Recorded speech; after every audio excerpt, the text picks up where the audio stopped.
penyakit bercak daun, jamur di sekitar akar.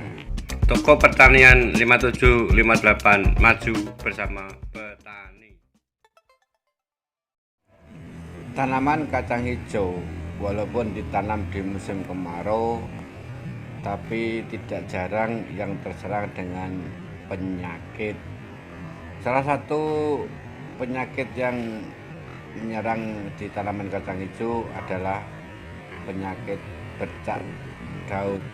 Di samping penyakit bercak daun yang sering menyerang, juga adanya jamur di sekitar akar, atau bila tanaman kacang hijau ditanam dengan cara ditaju, biasanya di lubang tanam akan timbul warna putih-putih.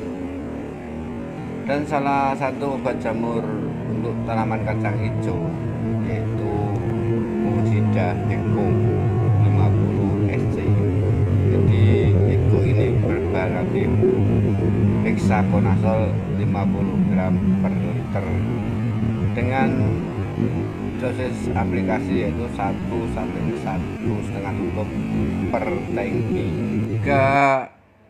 Obat jamur Eco ini sangat ekonomis, yaitu sekitar harga obat jamur Eco ini sangat ekonomis yaitu sekitar 78.000 per 500 ml.